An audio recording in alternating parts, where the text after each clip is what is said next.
I am also a postgraduate student. I am one of the PGSS member. So I would like to welcome our brothers and sisters to Garden of Knowledge and Virtue. All right. For this session, the fourth session of our Ta'aruf week, we are going to have briefing. Okay, we are honored to have our officers from different division today, this afternoon, to brief us, to get to know, in order for us to get to know more information, all right? And we are honored to have our first session today, our first segment of this afternoon session. We have a briefing by our library officer, Madam Anis Shafinas Muhammad Saleh, inshallah.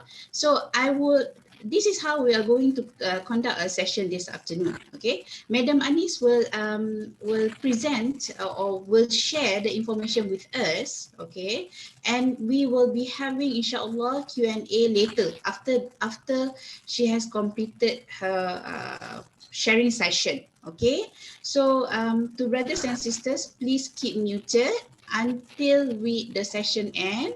You can raise your hand if you want to ask verbally, or you can write down your questions on the chat, and I can read the question to Madam Anis later.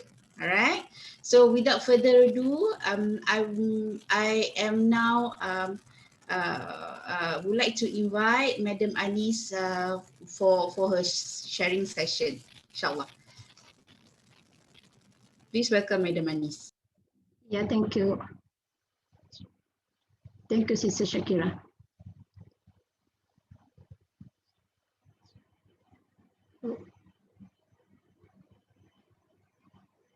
Assalamualaikum warahmatullahi wabarakatuh. Chat box, okay. And okay, inshallah. All right, Madam has successfully shared her screen. Over to you, Madam Anis. Okay, now you can see, isn't it? Boleh. We can see. Okay. But it's not in the proper way. It's not in full screen. Wait, I'm trying. It's not in a full screen, but it's okay as long as you can see. All right. Shall we start now? Sorry. Yes, please, Madam. All right. You can start. Okay. Assalamualaikum again. Assalamualaikum warahmatullahi wabarakatuh. Dan selamat datang untuk semua. Welcome all students to the library sessions. My name is Anis Shafinas binti Muhammad Saleh. Ahlan wa sahlan wa marhaban bikum ila Jamiatul Islamiyah bil Malaysia. Ismi Anis Shafinas binti Muhammad Saleh. Ana a'mal fi i'ta'i al-ma'lumat ila mujtama' al-Jamiatul Islamiyah huna. Ana insyaallah sa'uhawil an ashrah lakum an madha service and facilities provided to you throughout your study here. I hope you can understand a little bit Arabic. I'm trying to mix my language in both languages because you are here to learn not only your subject but also Arabic, English dan bahasa, inshallah, for those who are from non-Malaysia. All right. Now we come to the introductions of the session. This is our vision and mission. Our focus is to be exemplary dynamic library for attainment of knowledge and wisdom of the Ummah. We are trying hard to be the example library, inshallah. Our mission is to deliver high quality and comprehensive information resources and services to support teaching, learning, and research. Okay, this is our library branches or library campuses. You know, we have about 6 branches altogether. Here we have a main library at the Gombak Library here, Gombak campus. We also have a library at the Indra Mahkota Kuantan for medical campus, medical and science campus. We also have CFS at Gambang. We have libraries there. We also have library at KLM Pagoh, language management at Pagoh. We have also a small library at IIBF, finance.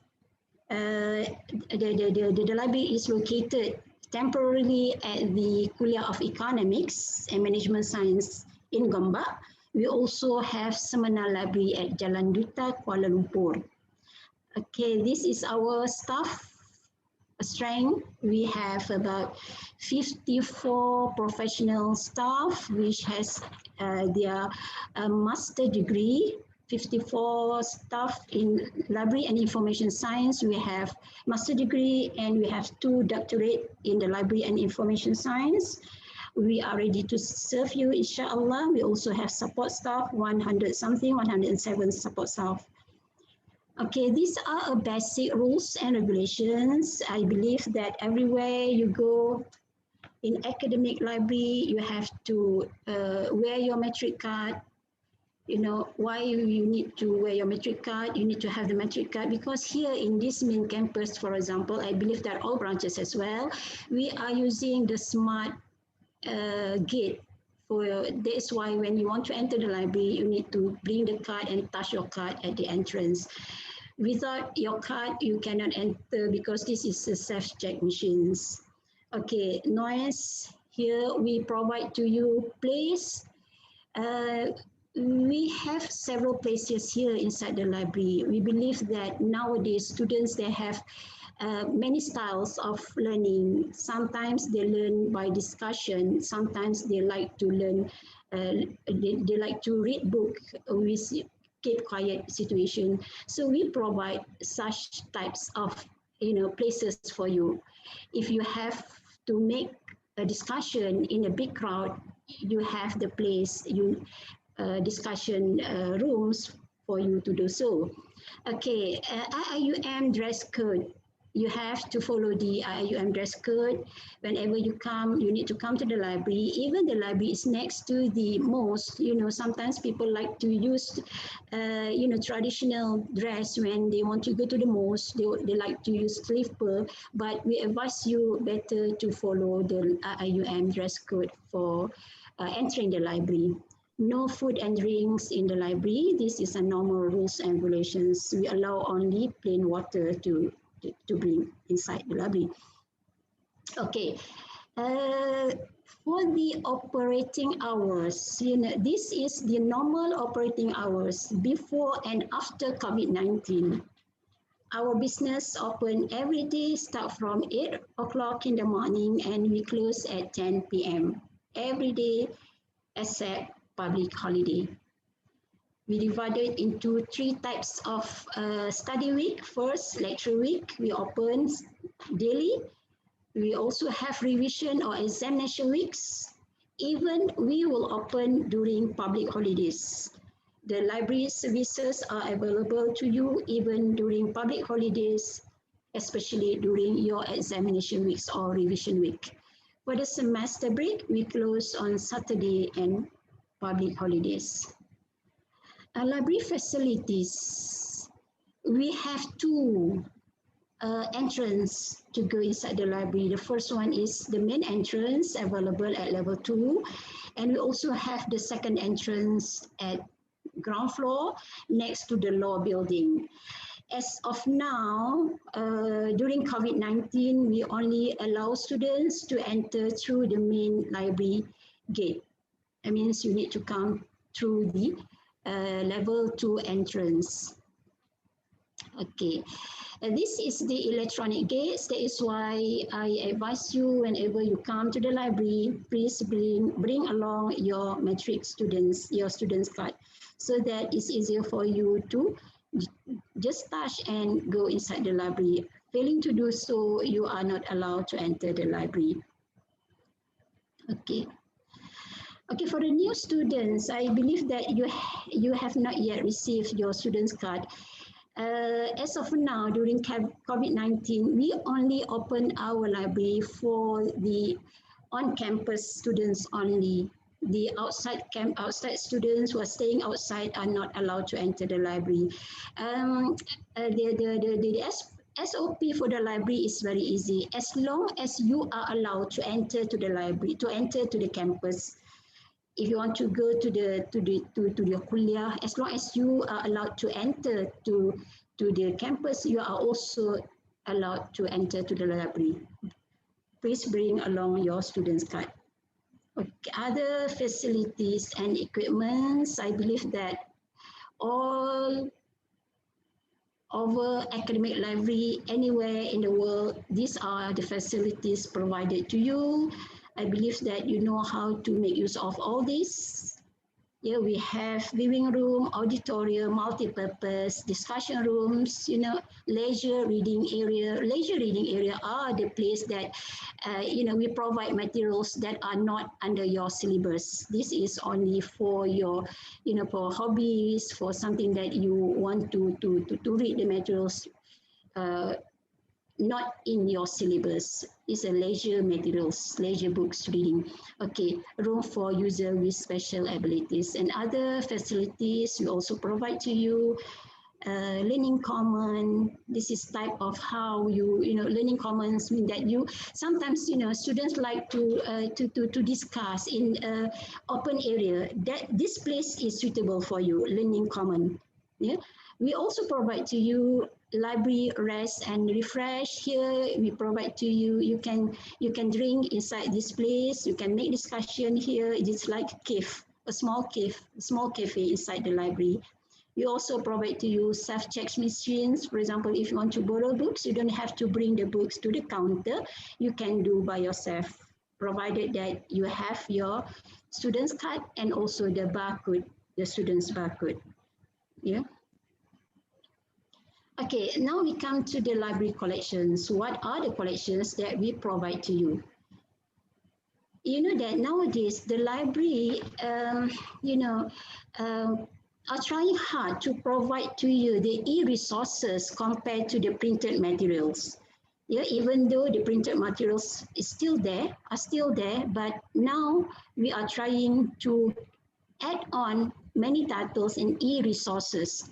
Yeah, these are among the materials that we have. We have printed books, we have theses, we have special collections. Special collections are the material by subject. For example, like we have Islamic economics, we have Islamic law, we have Islamic architecture, we have Islamic education. These are called special collection. Yeah, we also have manuscripts. Yeah, manuscripts.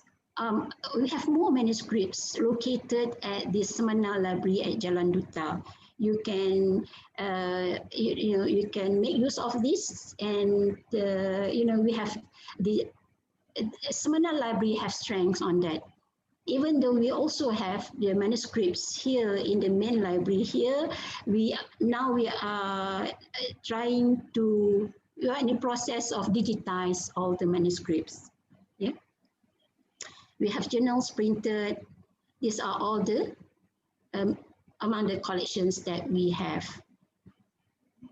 Okay, library collections, how we arrange our library collections. We, in academic library in the world, you can find that it's also, everywhere you go, you'll find that the same arrangement they will do. For example, like if you are interested in, for example, like in management, you will find that the management book will be falls under HD, for example. We arrange the book by the subject, not by the title. So for postgraduate students, I believe that you are familiar with the subject instead of titles. Yeah. We have 4 levels services in the library. We arrange by subject. For example, like start from level 1, we have law materials. All law subjects and law materials are being kept at level 1. For example, like reports, statutes, what else? These are all available at level 1. We do not mix these materials with each level. Level 2, you will have the materials related to Islamic books. For example, like tafsir, hadith, Quran, fiqh. These are all available at level 2 because they are classified under B subject, BP subject. library, we classify it's based on Library of Congress classification subject. At level 2 also you can find books on psychology, for example. Okay, if you go to level 3, you will find books on management, materials on management, on economics, on finance. These are all located at level 3. Level 4 are books on sciences, for example, like technology, education also, languages also are located at level 4. Okay.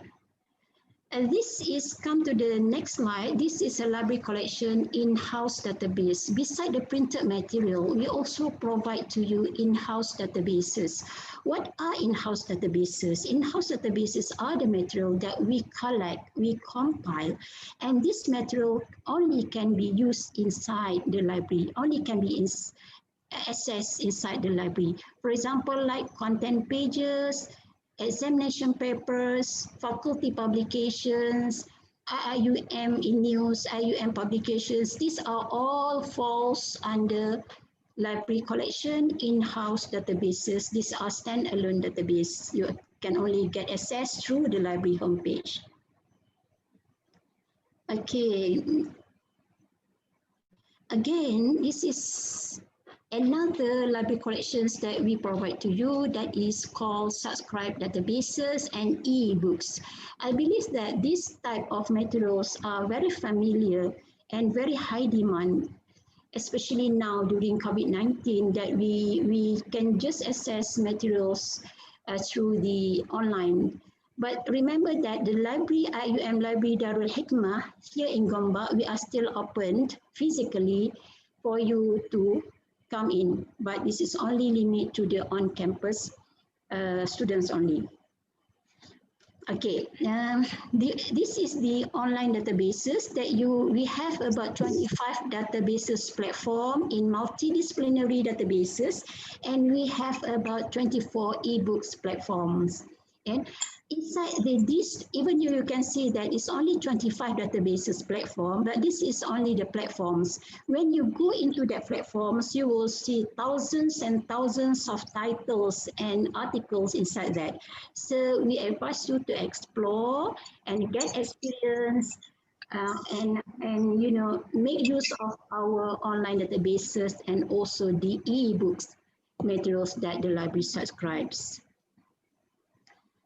Okay, how to go into the our databases, you know, how to get the materials through the online whenever you are off campus, I mean, you know, via remote access. Okay, when you go to the library homepage, you will see that in the library homepage, we have the off-campus access icon. You will click here, it will direct you to the page for you to enter your PIN number, your barcode number, and your PIN number. Okay, so for you, for the new students, maybe you haven't, I believe that you have not yet received your PIN number and also barcode number. Whenever you get it, okay, I will guide you on how you want to register and how to get access to that. Okay, you know, my slides after this we will show you the detail how to get access to this. Okay, before you register to off-campus access, the first thing you need to remember that you need to have the barcode and you need to have the PIN number. All right. This this is another slide. It's just to brief you on how to get access to our library collections, printed materials in the library. You know that our library collections, our library materials, we have a huge collections, huge number. So how do you want to get access precisely to your book? For example, like you want to get certain title, but you don't know where the book is being located. Okay, by using this module or this software, we call it CDIC Evaluation Directory, IIUM Library Virtual Directory, you will get access to the specific shelf that you need. Okay, this one you can get access even via your smart phone. this is to highlight to you how to get access to this. I'm not going to explain to you step by step. Later on, you need to go to the library homepage and try and error from that. It will explain everything through the library homepage. Okay. Okay. Now come to the library services. Library services, we have lending services. You can borrow books, you can return books here. And what are the services provided through the lending services? That is, the first one is membership registrations and activations of students and staff card. This is the very important things before you can get access to our library services. Okay, you need to register your membership, activate your membership. Number one. Okay. Number two is when you get this, you can get, when you register the membership, link of materials, closed access materials, especially for example like red spot materials, the materials that being kept at the special collection. Number three is payment of fine and charges. Okay, payment of fine and charges you can do by your own. You don't have to come to the library physically. You can just pay the fines through the online. And number four is when library clearance, whenever you finish your study.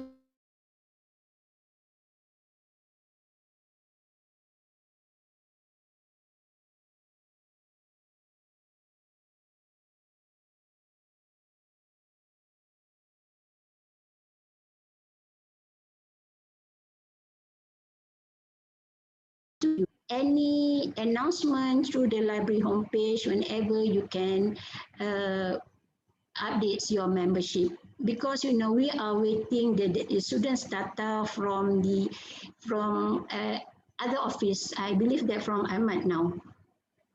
From other office, so that we can the students data will be loaded to the library system. Then after that we will recognize you. Oh, this is the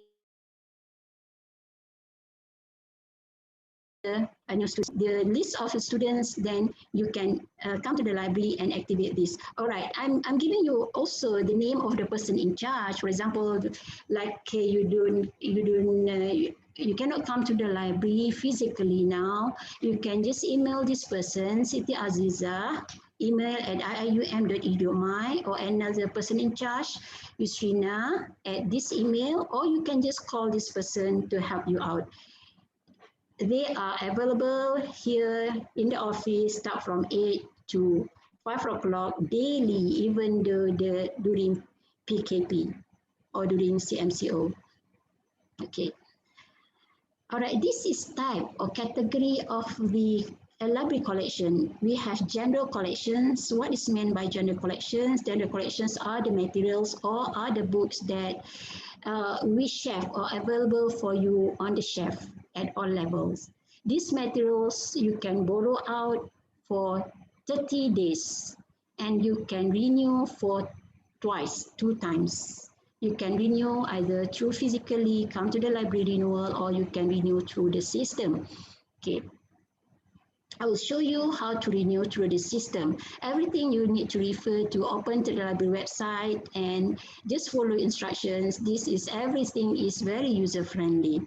Okay, these are the type of materials provided to you and privileges that you can borrow. And we also provide to you carol room. We also provide to you carol room for PhD only. Right. Lending services charges, for example, like you borrow a book and you have overtime date. Overdue charges is very, very cheap. That is general books, 20 cents per day. Non-printed materials, for example, multimedia materials, if you borrow, is only 50 cents per day. Red spots material, 50 cents per day. Discussion room, this is a very cheap, but we are not encourage you to overdue, to make overdue. But for your kind of information, now during PKP, we are now still waiving the fines until 1st of March 2021. So for those who are still borrow books, they are still, it's not being fined because we are waiving the fines, but this is for the senior students. But for the new students, you need to wait for the metric card allow you to use all these services. All right, in the case of you lost or damaged books, for example, there are two ways to pay for the material. First, you can pay the current market price of the item plus 20 ringgit processing fee. You can pay by money, the current market price. How to know the current market price? This is not your price that you give to us, but the library will check the price because the library price is different from the outside price because you buy, the library, we acquire book. It's not through the open market. It's not through the through the shops. We have supplier to provide to us. So the price, the best price they will give to us usually is lesser than, from the open market, plus 20 ringgit processing fee. So the library will give you the price plus 20 ringgit processing fee. Okay, number two is you can just buy the replacements of a copy with the latest edition plus 10 ringgit processing fee. Okay, repairable damaged books or materials, they charge as per repair cost. That means you need to refer to the library for the price. All right. Just now I talked about payment of the fine. You can, pay by two ways. First, internet banking. And the second one is e-debit terminals. That means if you come to the library physically, you can pay by e-debit terminals. We do not accept any cash. Yeah. All right, lending services membership activation. Before you get access to the library services and facilities, what you need to do is make sure that you need to activate your metric card at the library entrance. This is number one. Number two, update your email and contact address to receive automatic notification reminder from the library. This is why we ask you to activate your membership card. Sometimes based on our experience, students, they provide to us the email that they are not using now. So it's very difficult for us to notify you of any reminder from the library. Yeah. And number three is change your PIN and keep it confidential. Yeah, how to change your PIN? The library will give you the normal PIN. For example, 1, 2, 3, 4, 5, 6. Everybody is same. All students, the library will give the same. But for you to change your PIN number and keep it confidential, because borrowing at the counter, self-checks and checkout machines, you need to use your PIN number, number one. Based on our experience, some students, they like to share their PIN number with their friends. They don't see the sequences, they don't see the result. Based on our experience, we find that when their friends borrow book using their PIN number and the students and their friends did not return the book, so the fine will be forced under their account. So it will give you problem whenever you want to do clearance, whenever you want to finish, and when you finish your study, you need to do clearance. So sometimes you have block with the library. When they come to us and they say that, I never borrowed this book, I am from kuliah of this, and the book is not related, the subject is not related to us. When we search, when we find out that they share their PIN number with their friends, and their friend are using that, take the opportunity. So we advise you not to share your PIN number with your friends. Number two, borrowing and renewal through the library catalog. you can use from the computers in the library, or you can use your own gadget to open your library account from the OPEC. Okay. And this is a bit complicated if I want to, to explain here from this how to activate your membership. Okay. Anyhow, when you have problems, you can just call the number or email to us the contact number that I give to you just now, so that we will attend to your requests. All right. Again, about PIN number, please remember your PIN number. If you don't remember your PIN number, you can just you can change your PIN number.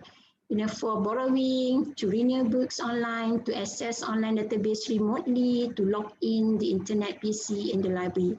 Any problems, you can call this number or email this person or this library address. For me, it's better for you to email to the PIC person in charge that I give to you, because it will go direct to the person and the response will be very fast. If you email to the library at IIUM@du, don't mind, this is the email that be sharing with many people. So, it will take time to get the answer.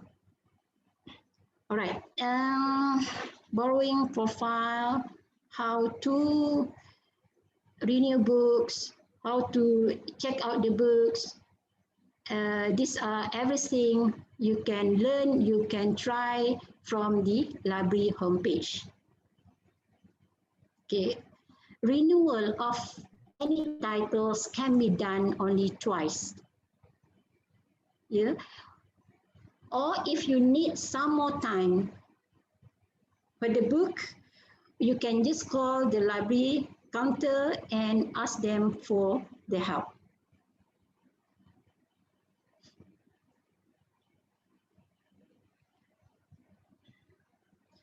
Book reservation, a user may reserve a book which is out on loan to ensure that she gets the item when it is returned. Okay, in the case that you want to borrow certain title and you find out that this title status is being loaned by other students, what you need to do is that you can make a reservations of the book. You can make reservation by two ways. Either first, you can just call the counter, or number two, you can go to the icon through the library homepage and reserve the book and put the title, specific title, the number and the call number, and reserve the book online. All right, searching assistant. Searching assistant is another service that the library provides to you. In case that, for example, you search for the book, certain title, but in the system, the books are there. Yeah, but when you go to the shelf, you don't find the materials. What you need to do, you can ask the library team to search the book for you. We have a service, we have a team, to attend to this request. The library will search the materials throughout the library levels, and whenever we get the titles, we will contact you and you can just come and get the book. Okay. Adjoin processing requests, another service that we provide to you. For example, like when you need certain book and the book is still under process status, you can ask for urgent processing requests. What we do is that we will ask the technical team to process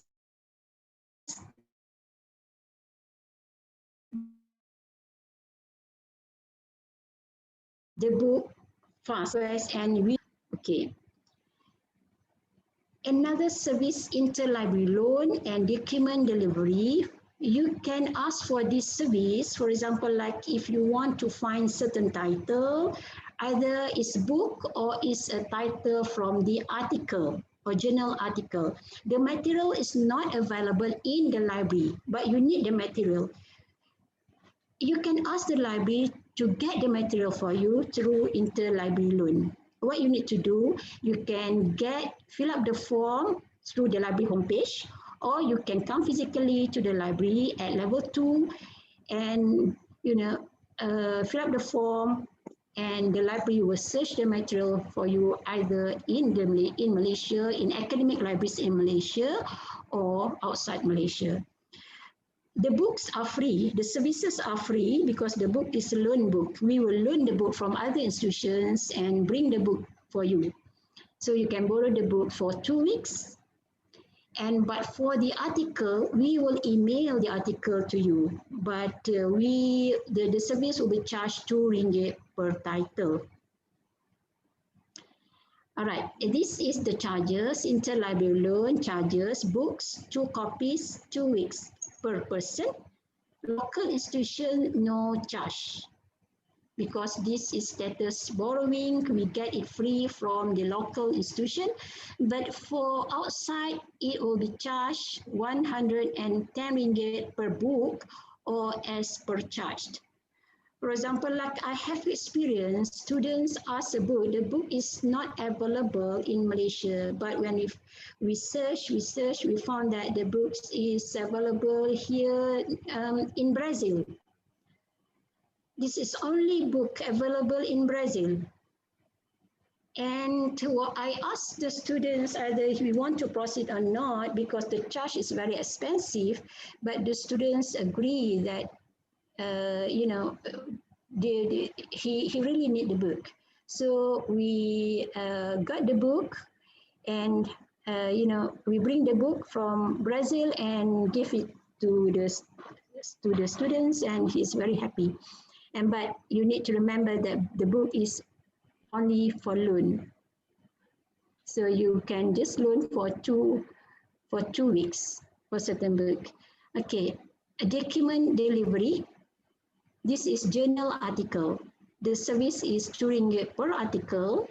You don't worry if you can't find the titles that you need in our online databases or in our library collections. You still can get the materials.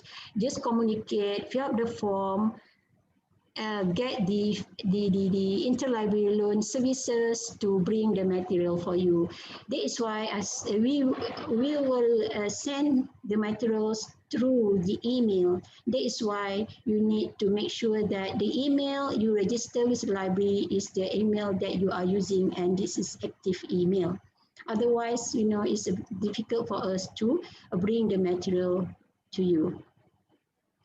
Another services that we provide to you, this is called Readers Advisory Service. Service offered is directional inquiries, informational inquiries, literature search, consultations on usage of online collections. Yeah? We will brief you how to get access to the online materials. We will guide you step by step. Okay, this is available at level 2, or you can contact us at 6421-4815. Even though during PKP, we still have staff manning the desk. We do not close the service, we are there for you. Okay, media services, requests for media materials such as CDs, printed theses, special collections, microfilms, manuscript or microfiche. These materials are available at level 3 physically, but you can get access this material through online because most of the materials are already being digitized. Okay, this is a new service that we provide to you, the IIUM Student Repository. You can access to IIUM thesis now as easy as ABC. First, what you need to do is search for the title that you want. So you need to know the title, the specific title that you want. At the record screen, choose the full text cure. For example, click View or Open. For the students, you need to enter your Al-Ma'lum usernames and password. Maybe now for the students, you are not get yet the password for the Al-Ma'lum, but later on, at least you know that how to get access to student thesis free of charge, page by page, full text you can get through your iMaklum user and password, username and password. You will get the full text thesis cover to cover, and it can be downloaded. Okay. Other library services, we also have the Muhammad Kamal Hassan Library provided to you. It's located at level 4, the admin building, IIUM, Gombak, level 4. But this is open for reference only. You cannot borrow the book, you can just enter there for references. Okay, this is the opening hours. We open daily, start from 9 to 1, almost 9 to 4 o'clock. We close during lunch hour. This is another project. This is a project by the library. Another services, digital signage. Okay. One more thing that I want to let you aware that the library provide to you one librarian for each kuliah. The purpose of putting the librarian for each kuliah is to because this librarian, they have expertise in their field. They have master degree, the least they have master degree, and they have expertise in how to get access to the information. And you can ask their advice, you can refer to them whenever you have problem in accessing your information. Okay, the purpose of this liaison librarian is work together with the kuliah for activities of a credential and external examiner. They attend to guest special visitors to the kuliah who wish to visit the library, consult students of each kuliah center in their research. So for those who want to, you want to do research, but you are not clear how to start when you want to do research, how to, what are the databases that suitable for your needs, for example, how to get access to the databases, how to get the articles precisely. You can contact your liaison librarian. Yeah, they can guide you. Okay, they can support research support service, tracking of full text of articles of any information resources, inquiries of remote access to online databases and library services. They can make class either in group or one-to-one class, yeah, library skill class. Okay, these are among the functions of a liaisons officer or liaisons librarian. Maintain good rapport relationship with the faculty members and students of the kuliah. Work together with kuliah for activities. Yeah, just now it is already being mentioned here in the first slide, so I no need to repeat the same thing. Okay, all right. Among the services that we provide to you is we provide the library class. You can request to us, for example, like you don't understand on how to use certain databases, for example, how to to arrange your references, for example, what are the best database for your subject.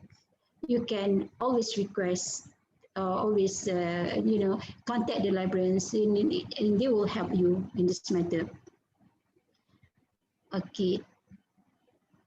Type of classes that librarians will offer to you. We offer online databases searching skills. We also offer legal research skills, navigate the internet for specific purpose, library research skill class. We also guide you on how to get access or how to make use of reference manager, for example, like Mendeley or Zotero. Yeah. These are the embedded information literacy into postgraduate research methodology syllabus. We covers almost all kuliah for ICOL, KAID, KOI, engineering, ICT students. These are all embedded Here we have embedded subjects inside the syllabus. Okay, this is the Rabi classes, hands-on sessions that we conducted before the PKP. Usually we will make a class at our lab here. We will guide students. We will hands-on and expertise. We will guide you. We will teach you on how to get access to the online databases or to the information. Okay. These are all the liaison librarians available for you. Later on, maybe you can't remember these names. Later on, you may contact us, come to the library and get to know us. Inshallah, we hope that we can help you and become your, friends to facilitate you in getting access to the information. All right. What else? Okay, we also offer to you the official IIUM library on Facebook and Twitter in order for you to get access to the information, the updates, the current updates of the library. You can go to the official IIUM library on Facebook or Twitter, and from here you can get the latest announcement, information, the closing, opening libraries, everything will be updated there. All right, before I end my presentation, let us see another services that we give to you during the CMCO. You can get connect to us via live chat.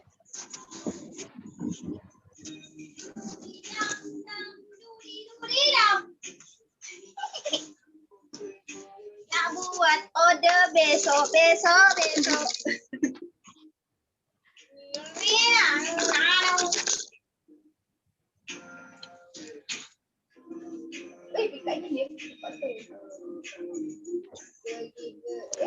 Bagi aku ni Elis.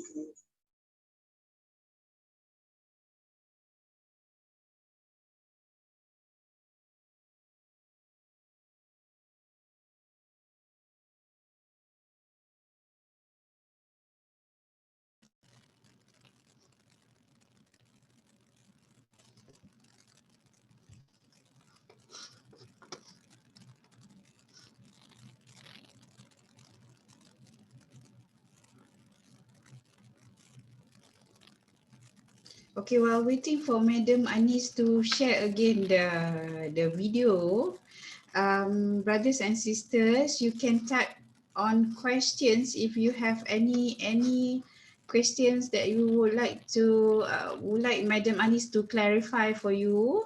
And meanwhile, while waiting for the questions to come in and the video, I would like to inform that actually we have IIUM Library Club headed by our PG and undergraduate, headed by our PG student, one of our PhD member, our PhD student, our PhD brother Muhibullah, and they actually, the club is actually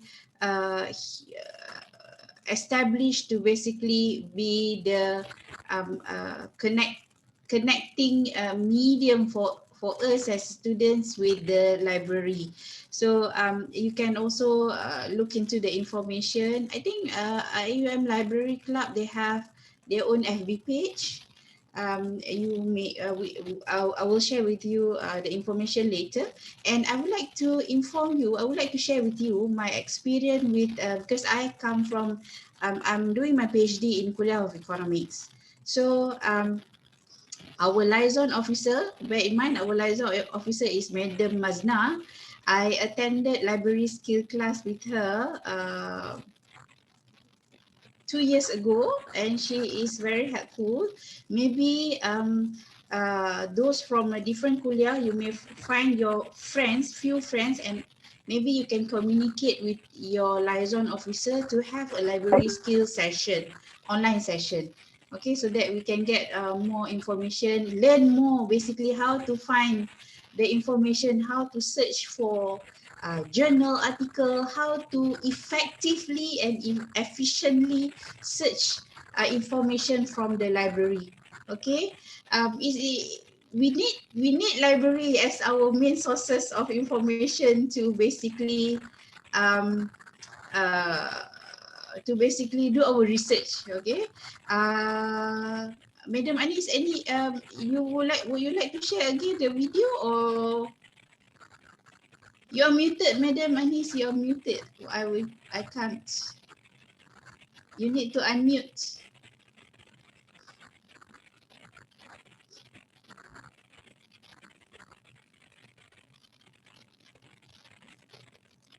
Okay, I have one question from Sister Arisha. May I know what is IRAP issue? Madam Anis, you are muted. You need to unmute. You need to unmute yourself.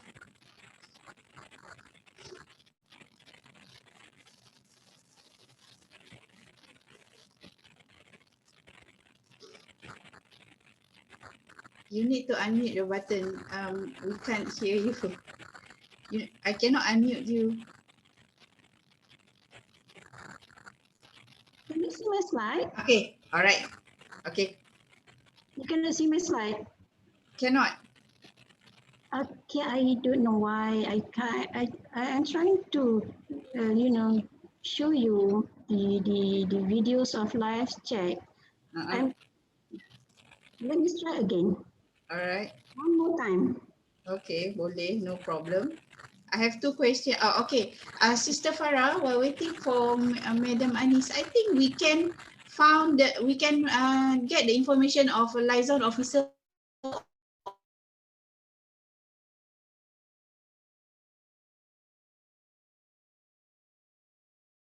on library class. As I mentioned earlier, we can have skill classes. Madam Anis would like to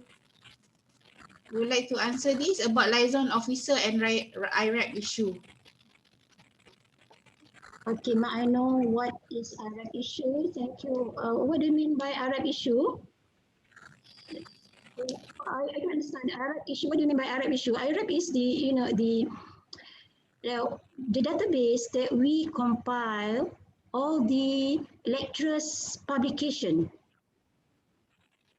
So your question, may I know what is IRAP issue? What the issue that you mean? Hello? Sister Arisha, would you like to elaborate further your question? Thank you. Oh, no, I just wanna know what is IRAP actually. Thank you so much, Madam. Okay, IRAP is actually the database Thank that you. we compile all articles written by our lecturers. The published articles or non-published articles in our database. You can get access. Okay, got it. Thank you, Madam. You can get access to IRAP, the full text, provided that if the lecturers allow, is the author allow the full text to be shared. Yeah, it depends on the author. In the case that the system does not allow, you can, from the IRAP system, it will direct you to the author address. So you can communicate direct to the author. You get me? Okay, yeah, I got it. Thank you so much, Madam. Okay, another question? Another question is about the liaison officer. Is it applicable, available for all library in other campuses? Yes. For example, like you are from Kuantan campus, you can contact your liaison librarian because each kuliah, we have one officer taking care of that kuliah in matter of information. So even though if you are from Semenal campus or you are from CFS, but CFS is CFF level lah. But Kuantan, every kuliah we have our liaison librarian there. They have backgrounds in library information science. They can guide you on how to get to information, very precise, make use of their expertise. Okay. How can I open the purchase research paper? There's another question. Last question. This will be the question. I think last question from the audience, Madam Anis. How can I open the purchase research papers? Okay, in that case, for example, like if you want to get access to any articles through the online database, you need to go through the IIUM website. Don't go through a website outside. The purpose of why we encourage you to go through the IIUM website is that only the purchase databases are available free of charge. Okay, but if you already get through the library homepage and still they ask you for passwords, yeah, it means that the library does not subscribe to that. Okay, but it's not stopped up to there. You can get access to that, still can get access. You need to contact to our library, interlibrary loan team and fill up the form or communicate to them because the forms are available via the library homepage. The link are there. Write down the details, the titles, the author details and send to us and we will try to get the materials to you. Make sure that you give your contact number, your email address correctly so that we will send the document directly to your email. Okay, get me or not? Okay, I hope Brother Muhammad get the answer. Okay, I would like to remind you again, please get in touch with our library officers. They are there to assist us. Okay, ask nicely. That is the rule. Ask nicely for assistance. All right. Okay. Thank you so much, Madam Anis, for a very meaningful sharing session today about our library. Thank you so much. And now we are moving towards the next session. Okay, the sharing session with our officer from Finance Division. Okay, we have Brother Muhammad Saiful Rija Zaini, one of the officers in Finance Division.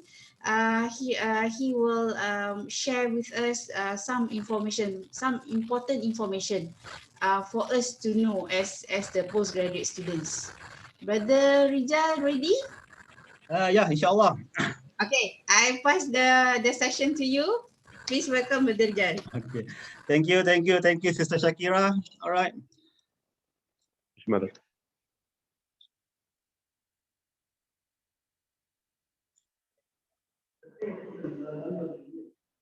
Bismillahirrahmanirrahim. Assalamualaikum warahmatullahi ta'ala wabarakatuh.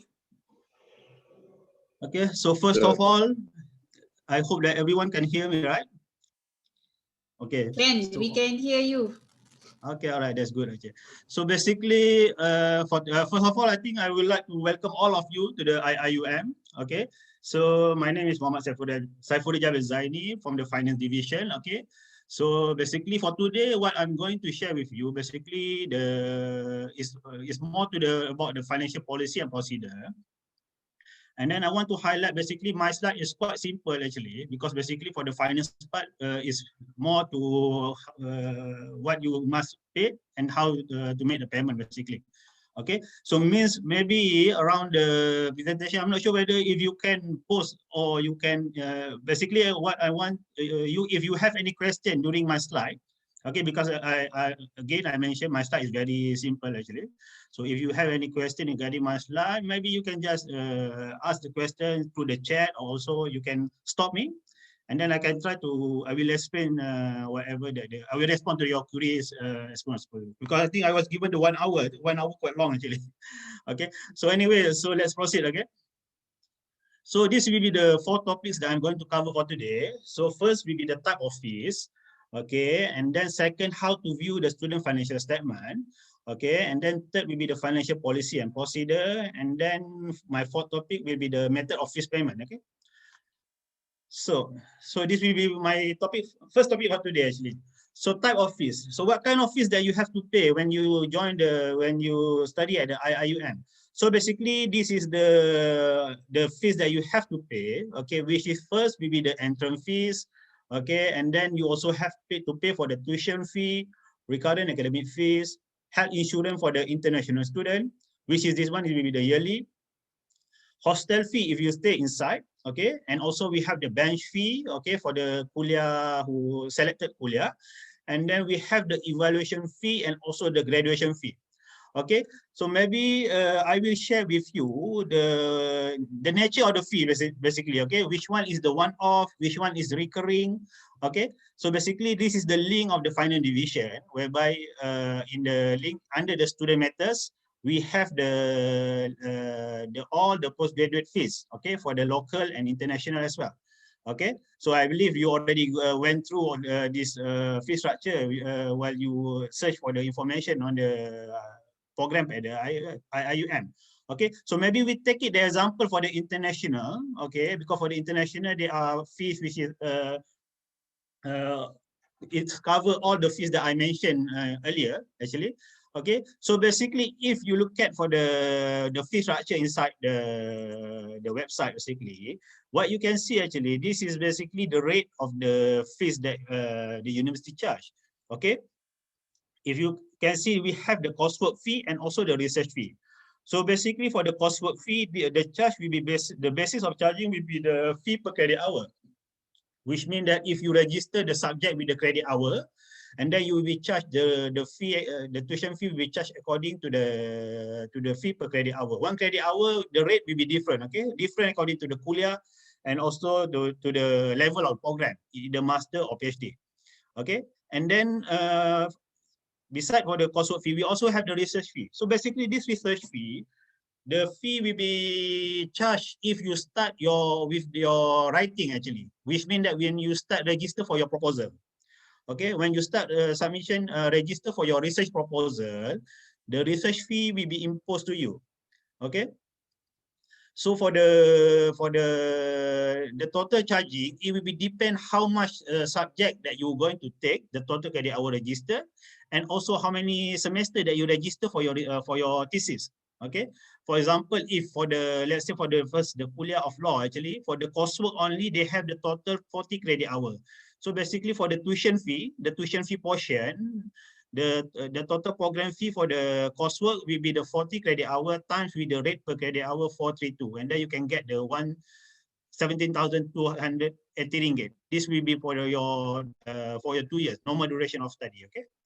And then if let's say you are doing the mid-mod, okay, it will be depend on the total credit hour that you register. Okay, the total credit hour required to be registered, this one maybe not accurate because this is the best estimation only. Okay, but roughly the total for the master program will be the 42 credit hour. Okay, and then for the, let's say for the mid-mod, coursework and research, if you register for the 30 credit hour, okay, and then you register your research for the 2 semester. So the tuition fee for this program will be the 30 credit hour with times with the rate per credit hour. And also for the research fee for the 2 semester, okay, will be charged, the research fee per semester will be times 2. You add the total credit hour and research fee, and then you can get for the total tuition fee. All right, so basically that will be the basis of the charging, okay, which is actually every semester the student if you register, and then you have to pay for the tuition and also recurrent academic fee, okay. So for the recurrent fee, this recurrent fee will be recurring every semester, okay. Basically this recurrent fee is covered for all the services in the university, which means it's covered for the library, cover for the medical fee, which is the clinic, okay, and then there are several items, okay, which is compulsory to be paid. All right, and then beside for the recurrent fee, we also have the bench fee for the selected kuliah, Okay, at the moment, only students from the kuliah of the engineering, okay, and then also all the kuliah at the Kuantan campus, which is a science-based program. Kuliah of science, kuliah of pharmacy, kuliah of nursing, okay, kuliah of allied health, okay. This bench fee will be charged to the student, okay, and then it will be charged started when you register your proposal, basically. All right. So which means that, for example, for the kuliah of engineering, let's say your program is the mixed mode. Okay. So while you taking the courses, okay, the bench fee will not be imposed. Okay. However, when you started register your research proposal, okay, so basically the bench fee will be charged together with the research fee that you register for that particular semester. Okay, that will be for the bench fee. And then we also have the health insurance. Okay, this health insurance is only for the international, and then it will be charged on the yearly basis. Okay, all right. And then beside that, we also have the one-off fees, which is of course the entrance fee that you pay. That will be the one-off only. And then for the evaluation fee, those who are program is mixed mode and also research only, you will be charged for the evaluation fee. And last but not least will be the graduation fee. Okay. So basically that will be the fees that you will, that is the fees that you have to pay during the semester. And also the fees that you have to pay during your study, basically. All right. So that one. And then for those who want to stay in the hostel, basically there are several rooms that you can choose. Of course, for the postgraduate, we have the postgraduate room. Okay, and then this is the rate, which is we charge according to the semester basis. And also we have the executive room, okay, Rukaya room, we charge for the monthly basis. And then you also have the option if you want to stay in the undergraduate room, we also have it actually, and then that will be the rate, okay. Okay, so done with my first topic. Okay, second, how to view your student financial statement. Okay, so basically this student financial statement, it will be the summarize of the fees that the university charge, and also they will be the recorded of the payment that you already paid. Okay, so how to view your student financial statement? So basically you have to go to if you go to the IIM website, you have to click for the student. And then you have to log into your student portal. Okay, iMaklum. Key in your username and password. Okay, and then this will be the dashboard. I think the dashboard they will be updated accordingly. But yeah, what I believe they will be the item of my services there. You just click my services, and then you can see there will be the item financial statement over there. Okay, for the finance, there will be item financial statement. Okay, so basically this will be the financial statement will be look like actually. Okay, the financial statement will indicate all your information, your matric number, name, kuliah and program. Okay, and then the fees. So basically this will be the fees that the university charge. Okay, there will be the summary of the fee that the university charge. Okay, for the first semester you're going to have the entrance, tuition, recurrent academic, and if you stay in the hostel, they will be charged for the hostel. Okay, and then for the payment part, this is the most important, whereby all the payment that you already paid to the university will be recorded here. Okay. All right. So basically, the total charging and total payment will be at the bottom, and then towards the end, that will be the amount that you have to pay according to the semester actually. All right, so basically the financial statement will summarize all the charging that you've been charged during your studies, and also all the payment either from the sponsor or from yourself will be recorded in your financial statement. All right. Okay, so this will be my topic number 3, financial policies and procedure. Okay, so this one basically for the financial policy, first all outstanding fees should be fully settled at the beginning of semester. Okay, which means actually our semester normally we start on the February, July, and September. Okay, but due to the pandemic, I believe this coming new semester will begin on the March. Okay, but of course for all the new students, you already paid the fees according to the as per offer letter. Okay, so it should not be a problem. Okay, otherwise if you not pay for the next semester, if for the long semester we will begin on the September, okay, maybe there will be changes. Let's say if the semester begin on the October, so during the beginning of semester, which is the first month, okay, of when the semester begin, you have to make the payment for your fees, okay. Otherwise, they will be barred for the registration, for the pre-registration, and also barring for your seeing your examination result, okay. So for the entrance fee will not be refunded in the event of student withdrawal for the university.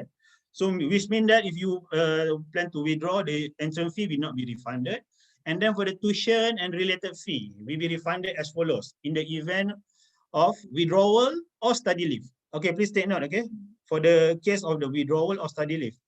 Okay, let's say if you want to take the study leave or you want to withdraw from the university, okay, please bear in mind there will be the financial implication for the application of the withdrawal or study leave. Okay, let's say you want to withdraw or taking the study leave within the first month after the semester began. Okay, so we only going to refund the 90%, which means that we only going to charge you with 10%.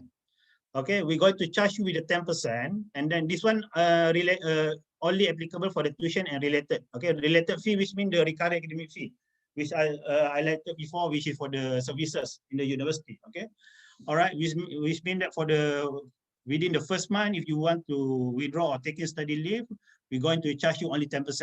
Okay, and then for the first month up to the second month, which means that you withdraw within the second month of when the semester began, there will be the 60% refund only, which means that 40% will be charged, okay, for the tuition and recurrent. And then please take note, if you plan to take the study leave after the second month of the semester, and then the full charge will be imposed to you, okay? There's no refund, okay, basically after the 2 months.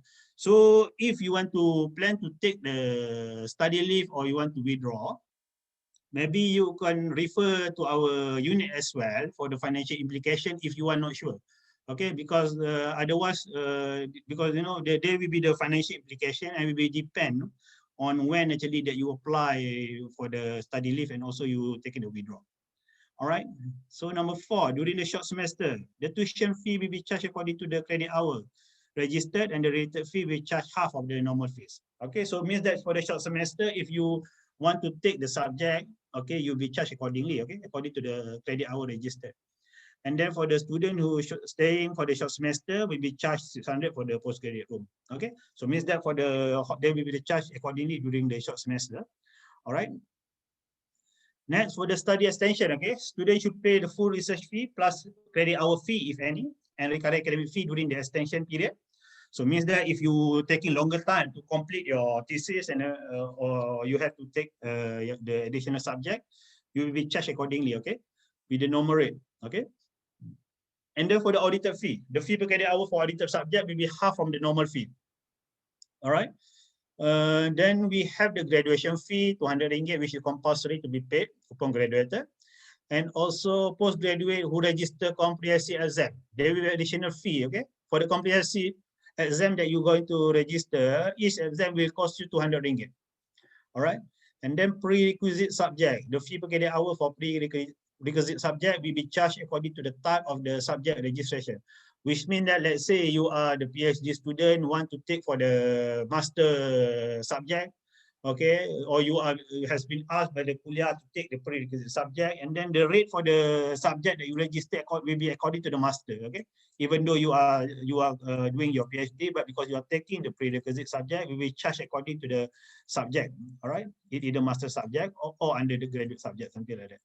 All right. Then university has the right to revise the fees. Okay. Then for further details, you can see you can go to our finance division website, and then you can go through on the student matter to get the information regarding whatever updates. And then we also have the Facebook, the student unit, finance IIUM. Okay, feel free to come. Okay, all right, to visit us at for the Facebook. Okay, so basically, then the topic number 4. This is my final topic basically. Okay. So method of fees payment. So we encourage the student to use the JomPay, okay, for the payment of the fees. And then we have the biller code. This is the detail of the JomPay, okay. Of course, when you are using the JomPay, the biller code is required. You just key in the billing code for 75903. Reference 1, you key in your matric number.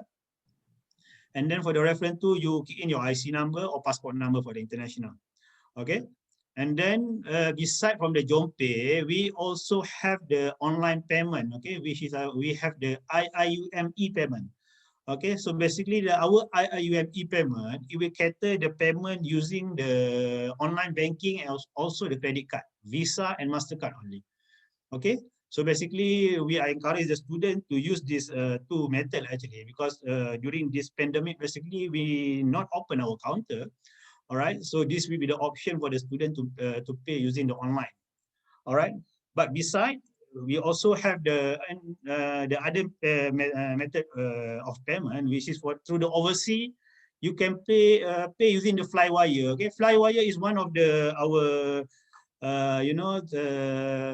one of the company who provide the services for the international student. It's cater almost more than 200 countries, okay, which payment can be made through them, okay, and then it will be the payment will be directly to our will be transferred direct to our bank account actually, university bank account. And then if you prefer to bank in the payment, okay, you can bank in direct to the university account at any Bank Muamalat Malaysia Berhad branches, all right? And then this will be our account number. And then please, a copy of the payment using the bank-in slip, okay, either you use the cash deposit machine or you go directly to the bank, walk in at the counter, you need to email, okay? Just need to email. What you can do actually, you just snap the picture of the payment slip and then immediately email to the finance@iium.edu.my. And then when you make the payment, please use your matric number as the reference, okay? Yeah, this thing actually, it will be same thing if you plan to do the transfer, online transfer using the instant transfer, okay? If you prefer to using the instant transfer, and then you need to make sure that you key in your matric number as the reference. Okay, and then if there is no submission, it's assumed no payment has been made, because we don't know actually. If you made the payment and then you didn't notify us, okay, we don't know this payment is belong to whom. All right, so please, whatever payment that you made, you can just email to us. And then payment using credit and debit card machine. Okay, basically on the normal operation, we have the credit and debit card machine at our counter. But however, due to the MCO, okay, at the moment we close our counter and then we only have the virtual counter. So that's why we are encourage the student to pay using the online method, which is the Jompay and also our IIUM e-payment. All right. Okay, so basically this will be the contact number for our office actually. Okay, together with the email. If you have any query, you can email any queries regarding the finance method to the finance@iium.edu.my. And then if you want to be the specific, okay, then I already listed all the person in charge for the postgraduate. Okay, this is the list. Okay. All right, so for this one, this is the contact number. All right, and then, okay, so this is what the finance division virtual counter. So as I mentioned just now, during the MCO, okay, because during the MCO, okay, we not open our counter as usual. Instead, we have the virtual counter. Okay, so student have, of course, there will be the QR code available at our finance division website. Okay, and then student basically you have to wait for your turn. Okay, because when you scan the QR code, most probably they are student the staff are entertain the student, so you have to wait actually. So basically this will be the QR code. This QR code available at our finance division website. Okay, I just we have the evening and also the morning session. All right. Okay, so basically, yeah. So this is will be my presentation for today. So I think maybe I pass over back to the sister Shakira there. All right. Okay, thank you, Brother Rija. Short and sweet, all the information. Okay, I hope we get the information as and when we need. Please refer to IIUM to Finance Division website for the information. I have one question from Brother Muhammad Fatullah. What if in the event of withdrawal or study leave just before the semester starts? Are the tuition fee and related fee refunded fully? Okay, good question, Brother Fatullah. So basically, if you apply for the withdrawal or study leave before the semester began, the tuition and recurrent fee will not be charged. Okay, so which means that for the future, okay, let's say for the future, you plan to take the study leave, okay? Or maybe you want to do the withdrawal, okay, please make it earlier. I mean, before the semester began. Okay, because the thing is actually, finance division, we're going to charge after you start register. All right. However, if you still not register anything for the incoming semester, okay, which means that you're still not getting any service for the university. So basically, we're not going to charge you anything. But however, after if you do the registration, you attended the class for 1 or 2 weeks, suddenly you make up your mind, you want to apply for the study leave or you want to withdraw from the university, then we will going to charge you accordingly. Okay, so that's why it's good if you can plan early. Okay, that regarding your whether you want to take the study leave before the semester begin, that will be the we are about to advise that actually. All right. Okay, next question. It is stated on CPS website previously that those enrolled for this semester will get a discount. Is there any way to do the amount deducted from Sister Fitria? Okay, Sister Fitria. Okay, so this one regarding the CPS website, the information that we have actually, because we did provide the discount for the international intake, all right, due to the reason that we did some revision on the tuition fee for the international since last year actually, all right. And then for the discount, basically it will be for the international, we did, the university did offer, okay, for the discount for the 2021 intake.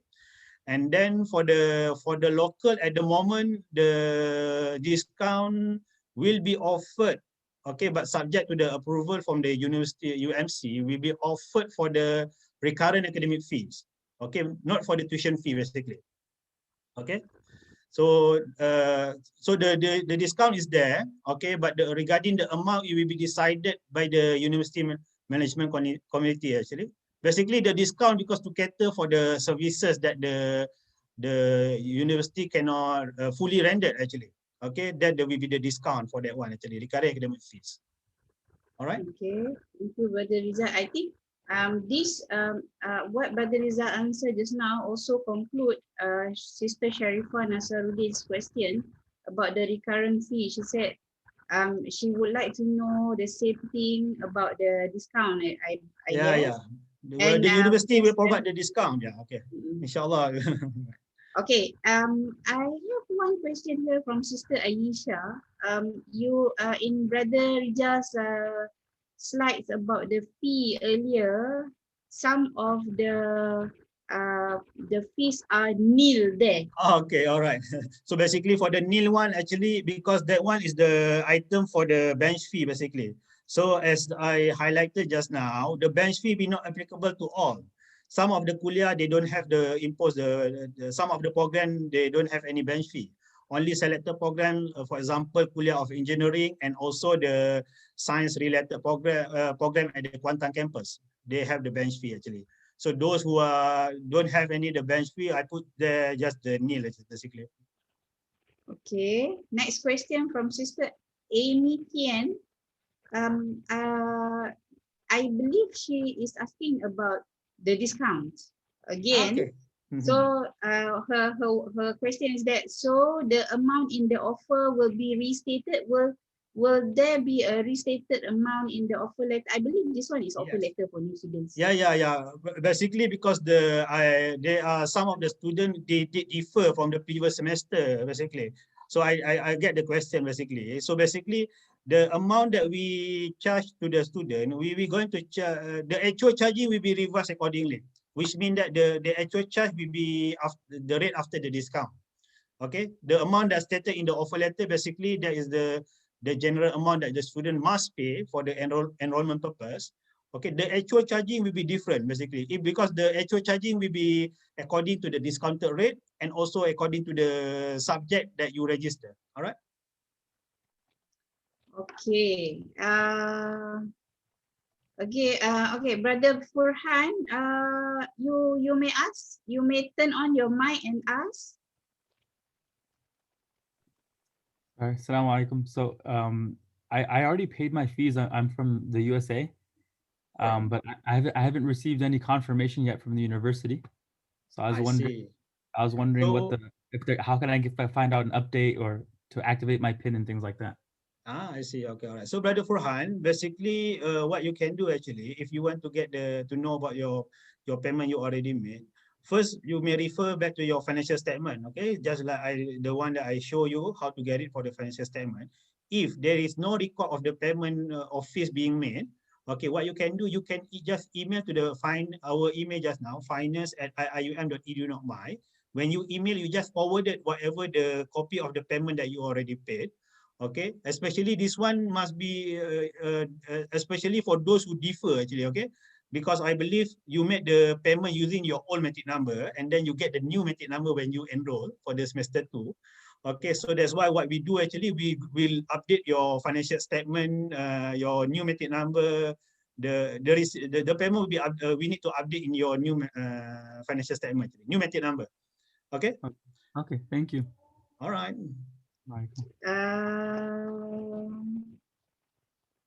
Okay.